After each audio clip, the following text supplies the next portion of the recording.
প্রিয় দর্শক, আসসালামু আলাইকুম।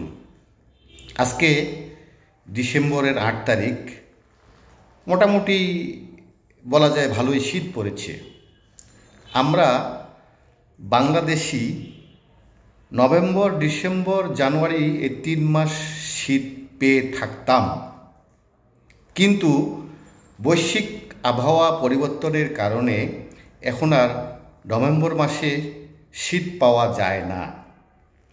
ডিসেম্বর, জানুয়ারি এই ২ মাস আর ফেব্রুয়ারির হয়তো ২-৪ দিন শীত পাই। আসলে এই শীতের কথা বলছি আপনাদেরকে এ কারণেই যে এই শীতে আমাদের করণীয় কী। এই শীতে প্রচুর শাকসবজি বাজারে আসে, প্রচুর শাকসবজি ফলন হয়। তো আপনারা শাকসবজি বেশি করে খান, সুস্থ থাকবেন, ভালো থাকবেন, ব্যায়াম করবেন বেশি করে।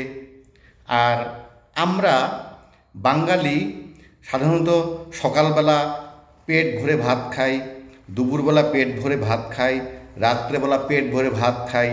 এটা আসলে একান্তই খারাপ অভ্যাস, যে কারণেই আমরা এভারেজ ৭০-এর উপরে বাঁচি না।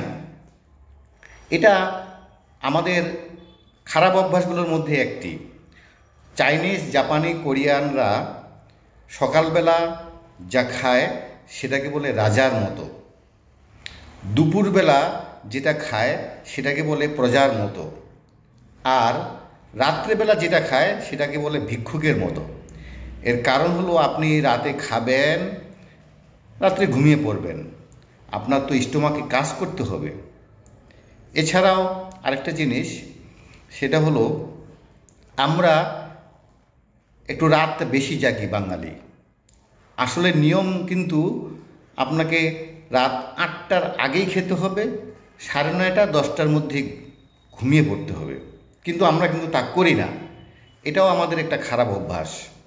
এছাড়াও আমরা সকালবেলা বিশেষ করে একটু জমিদার টাইপের যারা, তারা ১০টা, ১০:৩০, ১১টা পর্যন্ত ঘুমায়, কিন্তু আসলে নিয়ম কিন্তু সেটা না। আপনাকে ঘুমাতে হবে ঠিক সময়ে, উঠতে হবে ভোরবেলা, সেটাও একটা ঠিক সময়ে। ভোরবেলা উঠবেন, এই শীতের মধ্যে আপনি একটু হাঁটবেন, আপনার শরীরটাকে গরম করবেন, রক্তটাকে টকবকা করবেন, তাহলে আপনার শরীর ভালো থাকবে। আরেকটা কথা, সেটা হলো এই শীতকালে যদি আপনি আপনার চোখকে ভালো রাখতে চান, সেক্ষেত্রে সকালে উঠে আপনি যদি হাঁটেন, আপনার চোখের রক্ত চলাচলগুলো বাড়বে, শরীরের রক্ত চলাচল বাড়বে, আপনার শরীরও ভালো থাকবে, চোখও ভালো থাকবে। আমরা বাঙালি কিন্তু দেখবেন ছোট বয়সেই দেখবেন চশমা পড়ে। এর অন্যতম কারণ কিন্তু এই হাঁটা চলা না করার। যাই হোক, আপনারা সবাই এই শীতটাকে উপভোগ করুন। আজকে বেশ ভালোই শীত পড়েছে। আর আমার এই চ্যানেলটা যারা সাবস্ক্রাইব করেননি এখনও, দয়া করে সাবস্ক্রাইব করুন। সবাই ভালো থাকুন। আসসালামু আলাইকুম।